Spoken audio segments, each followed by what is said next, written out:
Now in NBC Palm Springs at 11 o'clock, a trial is expected to conclude on a former substitute teacher accused of sexual misconduct. Also tonight, how healthy are Coachella Valley residents? There's a new survey out today, and it breaks down everything from air quality to vaccination rates. And a local university cuts 3 different men's sports programs. We've got reaction from scholarship athletes. That's ahead. Temperatures continue to rise. Will we see 100 degrees? We might. NBC Palm Springs at 11 begins now. Now, connecting the valley, this is NBC Palm Springs at 11. Good evening, everybody. It's great to have you here on this Thursday. Thank you so much for joining us. I'm Mark Mester. We start tonight with a trial of an ex-substitute teacher accused of sexual misconduct with a student and a relative's girlfriend. It's expected to conclude next week. It's tonight's top story. Testimony began this week at the Banning Justice Center, with both sides expected to rest early next week, setting up closing arguments. Former Coachella Valley Unified School District employee Edward Alvarado Valadez was arrested in 2019 following a Riverside County Sheriff's Department investigation. He faces charges including exhibiting harmful matter to a minor, as well as annoying a child. The suspect has pleaded not guilty and is free on $10,000 bail. He was suspended and later dismissed from his job after the allegations surfaced. Turning to a local alert this evening, a university right here in Riverside County is cutting 3 different men's sports programs, a decision that was met with protests from both the athletes and the community around them. One of the sports programs is men's wrestling, and 2 Palm Desert High School alumni have come forward with their story. Our Brett Rosen reports. The administration walks in, the athletic director walks in, and they just tell us straight up, like, hey, the CB wrestling program is being discontinued. We are cutting the program. David Alonzo, a Palm Desert High School alumnus and sophomore wrestler at California Baptist University, says he was in complete shock when the CBU athletics department put out in a statement that following the 2025-2026 season, men's wrestling, men's golf, and men's swim and dive would be completely cut. As soon as it happened, like, my mind was racing. Like yes, about the scholarship, about how am I going to end the season, my future. Like that was what really got me. Like, what am I going to do next? Alonzo says the school has told him they would still honor his athletic scholarship post the program being cut. However, he says playing the sport he loves is the main reason he even pursued a higher education in the first place. So now he says he'll be looking at other out-of-state schools. Knowing that I'm going to have to move potentially out of state or farther from my family, it's kind of scary. Alonzo also mentioned how he would lose his CBU family. One person in particular would be Dylan Guillermo, someone he's wrestled with since they were kids, and also wrestled at Palm Desert High School. Guillermo says since the announcement, it's been hard to focus on his craft. Because it just makes me start to question whether wrestling is right for me and whether I should be continuing this. In a statement back in January, the Vice President for Athletics, Dr. Micah Parker, said in part, quote, "We are committed to walking beside those impacted as they navigate next steps for their academic and athletic careers. And as the season draws to a close, those that are alumni of the CBU wrestling program are just wanting their voices heard to find a way to save it." We're always willing to sit down, and I continue to extend that invitation to Dr. Parker and Dr. Ellis to just sit down. Let's have a dialogue, a conversation, and talk about other viable solutions. With NBC Palm Springs, I'm Brett Rosen. Our thanks to Brett for that report. Riverside County residents have 2 days to share their opinions about how the county should prioritize spending in the next fiscal year. Next year's Community Budget Priority Survey opened during the first week of January. It will officially end on Saturday. Survey results will be incorporated into the budget drafting process that starts in May and culminates in hearings the following month. In previous years, public safety, strategies to solve homelessness, and affordable health care ranked among the highest concerns for residents. Respondents can provide their thoughts through an online survey at the website that you see right there at the bottom part of your screen. Let's take a break from the headlines tonight to get a check on the forecast. Live pictures tonight high above right there from our Agua Caliente Casino camera in Rancho Mirage. Pablo Alsina standing by. And Pablo, that hot trend is continuing, right? Definitely for at least 2 more days. I mean, look at this. It's 11 o'clock at night and it's still 78 degrees. We're not even cooling off nighttime. Humidity at just 31%, no precipitation, not expecting any rain for the next 10 days at least. But if you look around, Indio's still at 80 degrees, Desert Hot Springs at 80 as well, Yucca Valley at 64, and again, we're past 11 o'clock at night. Will be windy in Whitewater, especially on Sunday, with the wind gusts between 30 and 39 miles an hour. And our 3-day comfort air forecast, look at this for Friday, a high of 97, possibly even 98. Saturday, cooling down to 95, Sunday to 93, but soon we'll be back into the 80s. I'll let you know exactly when. Back over to Mark.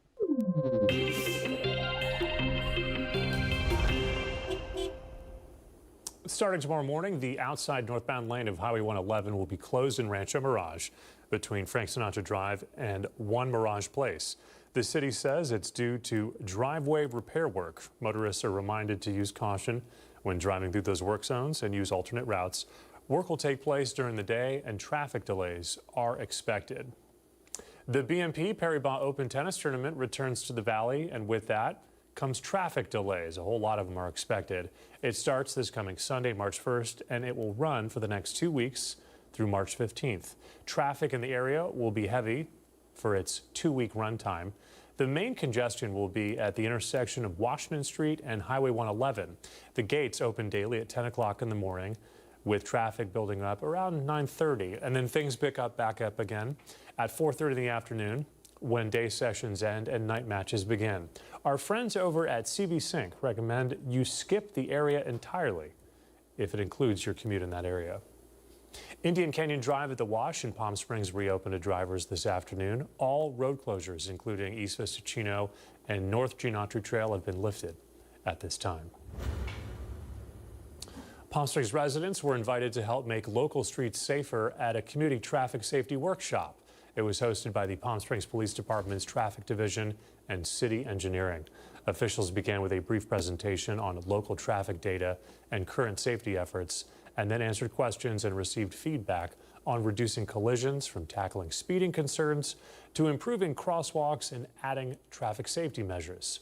The event was reserved for only Palm Springs residents to voice concerns or suggestions, providing a space of open dialogue with police officials. But it's hearing from them and getting the feedback, what they're seeing out within the community, and really kind of push the 3 E's when it comes to traffic. That's education, enforcement, and engineering. So we're trying to bring all those 3 things together and get some feedback from the community. And obviously some Palm Springs city leaders say neighborhood insight can drastically help shape the future of safety improvements. Turning to some local health news this evening, new data released today is showing light, or I should say shedding some light, on the health and well-being of residents across the Coachella Valley. The latest findings from the Coachella Valley Community Health Survey were unveiled at a special event hosted by HARC and Desert Oasis Healthcare. Our Alondra Campos tonight has the breakdown. Community leaders, healthcare providers, and residents gathered at the UC Riverside campus in Palm Desert as the latest Coachella Valley Community Health Survey results were unveiled. The survey, led by Health Assessment and Research for Communities, serves as a snapshot of the Coachella Valley's unique needs. HARC was created because Riverside County is immense, right? And the data that's countywide doesn't tell our story. We needed data to tell our story here. HARC surveyed more than 2,800 adult and children participants from the Coachella Valley about a diverse list of topics. The top 2, food insecurity and vaccination rates. According to the data, food insecurity has skyrocketed since 2022, with 1 in 4 Coachella Valley adults having to skip meals throughout the day due to lack of funds, and 1 in 10 having to go through an entire day without eating at all. When it comes to vaccination rates, HARC officials tell us it is lower than back in 2016. According to the data, only 45% of the Coachella Valley has received a flu shot. And for the first time this year, people surveyed were asked about disaster preparedness and their experiences with extreme weather events, highlighting climate-related health challenges. Between 2022 and 2025, 33% of the Coachella Valley population reported fair or poor air quality in their neighborhoods, while 23% of adults were prevented from engaging in outdoor activities due to the air quality. Ways in which this data can be used, there are so many. It is so diverse, and it can be leveraged into policy, education, nonprofits, healthcare. One of the supporting organizations was Desert Oasis Healthcare, who whose leaders say this data is critical for planning. HARC's data gives us a real swath of information across the entire Coachella Valley, which, as we all know, is different from being lumped into Riverside County. So that's allowed us to design, where do we build our next location? Where do we offer services to our member? What parts of the valley really need more support? This year's release of the survey also went beyond a traditional presentation, featuring youth-created artwork inspired by the data. Data is storytelling, and to hear it from and see it from the eyes of children in the community, I think is really jarring, because the data and healthcare and information that we receive from the survey really reflects a lot about what they go through on a daily basis. For NBC Palm Springs, I'm Alondra Campos. We have more health news locally this evening. A free health clinic is happening tomorrow through March 1st. It's over at the Empire Polo Club grounds in Indio. Staffed by California Care Force, the clinic runs from 7 in the morning till 5 o'clock in the evening every day. Services include dental x-rays, cleanings, fillings, and extractions, also vision exams. If you need prescription glasses, those are made on site. There's also medical screenings, which include blood pressure, glucose testing, and general exams. No insurance or documentation is required. Services are a first-come, first-served basis. All right, coming up next here on this Thursday evening, the Veterans Fishing Day and Trout Derby is fast approaching over at Lake Cahuilla. We've got the details coming up. And then a little bit later on tonight, Manny the Movie Guy is back. He's got the latest on the box office. It's coming up in our entertainment segment. You're watching NBC Palm Springs at 11 o'clock. We're so happy that you're staying up late with us, and we're back right after this.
Committed to covering our community.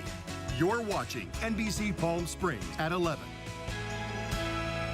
The 5th annual Veterans Fishing Derby is coming up this Saturday over at Lake Cahuilla's Veterans Regional Park in La Quinta. Veterans and locals are invited to cast out their fishing lines for the fun competition.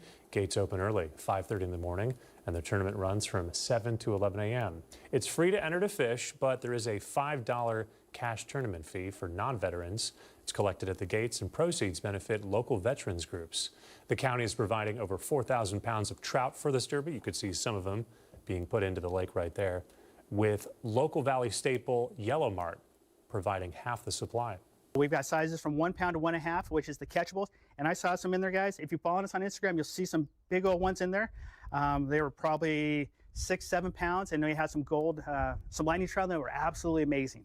It's a chance for parents, kids, grandparents, uncles, aunts, cousins to get together and to put down the phone, have a conversation, laugh, tell jokes, and create memories that not only for a day, but will last a lifetime.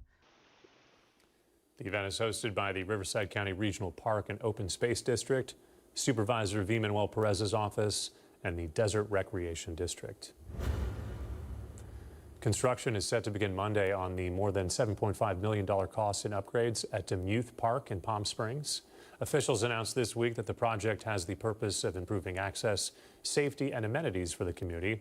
It will add permanent large and small dog parks, new ADA parking spaces, and it will also convert a dirt lot into a paved parking area.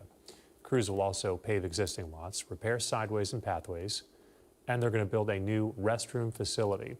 Work has been in planning for more than 5 years now. It's expected to wrap up in the month of October. We have live pictures tonight from our Agua Caliente Casino camera high above right there in downtown Palm Springs. Pablo Alsina is tracking the hot temperatures. He'll tell you more on the forecast when we come right back.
I'm Pablo Alsina. Another gorgeous night. Not so hot right now, but during the day, boy, was it hot. Walter Clark cam shot showing you not much wind at the moment. So tomorrow, how hot will it be? A little bit hotter than today. And look at this, between 95 to 99 degrees. The last time we reached 100 degrees before March never happened. March 8th is the soonest we've ever reached 100 degrees in Palm Springs area. We might get there tomorrow. Look at the almanac. Usually at 75. Today, 20 degrees hotter than normal at 95. Back in 1996, 86 came close to that 100, came up 1 degree short. Were we the hottest in the Southwest? Yes, we were at 95 degrees. We were numero uno, the hottest, baby. You know it. High temperatures in other parts, 96 in Palm Desert, 94 in Indio, 96 in Thousand Palms. Even hot in Cabazon, they reached a high of 85 degrees. Low temperatures tonight. Gorgeous night to go outside. The next full moon in 5 days, so go out there. Stars looking nice. Palm Springs at 68, Palm Desert at 64. So we'll still be in the 60s for our low temperatures. That's how hot it's going to be tomorrow. By 6 a.m., it'll be 69. By noon, possibly as hot as 92 to 94 degrees. And if you look at the 7-day comfort air forecast, on Friday should be the hottest day we have left in this heat wave. That high pressure system keeping it nice and hot, 97 degrees. Saturday cooling off to 95. Sunday 93. I'm saying it like a joke because it's February and it's 95 degrees. I'm still new here, not normal for me. On Monday though, we'll be back into the high 80s. By Tuesday, low 80s. I'm Pablo Alcina. Keep it here on NBC Palm Springs and always smiling.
NBC Palm Springs Sports with Tim O'Brien, powered by Agua Caliente Casino. A 6-2 loss tonight for the Firebirds inside Acrisure Arena at the hands of the Henderson Silver Knights. You know, there are times in sports where things might seem everything is going well and perfect, but it just didn't translate. The day before practice, Firebirds getting some bodies back, looking healthy. They've got the team back offensively that they're going to roll with here in the last 20 games or so, but it just did not translate onto the ice tonight from the jump. I had mentioned to head coach Derek Laxdal maybe from the first timeout. The Firebirds took an early timeout in the first period, and he corrected me saying really from the opening face-off, something just seemed off tonight. The offense maybe a little out of sync. Defensively, some guys out of position. Victor Osman, I'm sure, would tell you not his best night between the pipes. But the Firebirds need to regroup. They've got a good Bakersfield team coming in on Saturday. Every single game is a 4-point swing in the division. Every game a Pacific Division matchup the rest of the way. So the Firebirds are want to continue on the upward trend. They're going to have to change things around rather quickly. Following the game, head coach Derek Laxdal certainly not pleased with his team's outcome, but as a veteran coach, he knows they'll get back to it, get their heads straight, and get back to work tomorrow. Let's roll that back to the start of the game. Things seemed off. It was right off from the get-go. It wasn't. It was a mucky game. Great game by Henderson. They, they're a team fighting for their playoff life. They're 9 points behind us, 7 after tonight, and they played like they wanted the 2 points more than we did. And the first goal, I'm not going to say who, but we have a guy coming back in the zone. Like, talk about numbers around the puck, and we get 4 guys in the right place, and we get a 5th guy gliding in the neutral zone. And so they make a pass to the middle of the ice, and that's his position. It's in the net. Right? Give him credit for a good shot. Second goal, again, puck gets dumped in, we have a fifth guy gliding in the neutral zone. So we'll address that tomorrow with a group. Well, the Firebirds, as mentioned, will regroup back at it Saturday night here for Cancer Awareness Night. Hockey Fights Cancer, a special evening, of course, fighting for those, whether they've lost their lives, their battle, or still fighting.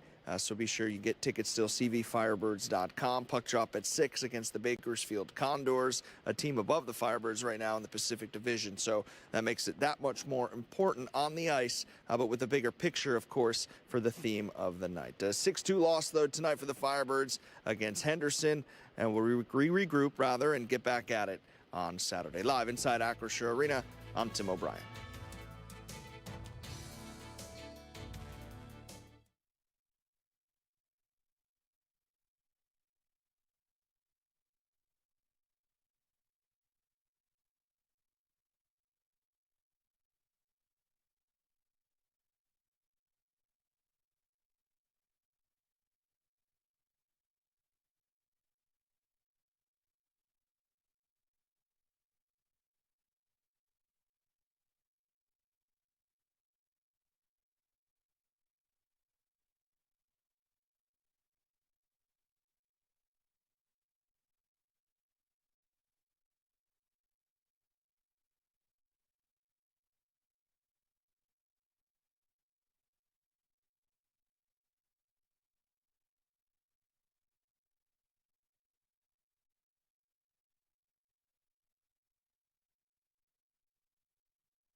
And now the Agua Caliente Entertainment Report, brought to you by Agua Caliente Casinos. Students from Nellie Kaufman Middle School premiered their first short film of the year over at Mary Pickford Theaters. Their film, The SOS Files, was screened earlier tonight. Students got to walk down a red carpet, they enjoyed some popcorn, and they also got to celebrate their final project. This was done through the Young Creators Program. It's an after-school activity developed by filmmaker and Valley resident Christian Sesma, who was celebrating with the students during tonight's screening. They're telling their own stories. They're coming up with their own plots, stories, characters, devices, all those things. So we're teaching them how to take their ideas and make it real and how to execute that. And overall, I think it's an amazing opportunity and it's very important and it should be implemented in more schools. I'm really happy about this and what's happening right now. And I'm actually very excited to see myself on the screen. I feel great. I love the fact that I get to be able to do this again. It's really fun for me, and I just love acting in general. This experience helps students explore the entertainment industry and try out different roles on set, as well as receiving opportunities in Hollywood. Also, the last kid you just heard from there, now Maya Johnson's participation in last year's short film project led to a part alongside Mekhi Phifer in a major motion picture. A new Scream movie and Elvis returns. Mandy the Movie Guy has what's new at the box office. Gets 2 out of 4, stab the franchise to oblivion, kisses. So, my pick of the week is a loving homage to the king in Epic, Elvis Presley in concert. I love it, Manny. I love it. 4 years ago, Baz Luhrmann gave us the memorable Elvis movie with Austin Butler. Now, he's back with Epic. Finding this material literally in salt mines. Rescuing concert footage from salt mines, Luhrmann stitched together a concert documentary film that lets Elvis narrate his own story while delivering an immersive, high-definition concert experience of his 1970s Las Vegas era. While the film feels a bit sanitized, you need to experience this larger-than-life cinematic wonder. Like the title says, it's quite epic. And for that epic, Elvis Presley in concert gets 3.5 out of 4. Fall in love with Elvis all over again. Kisses. I'm Manny the Movie Guy for NBC Palm Springs.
All right, finally tonight, a New York grandfather will be allowed to keep that custom license plate right there. Comes after the New York Department of Motor Vehicles had deemed that license plate, let's just say, objectable.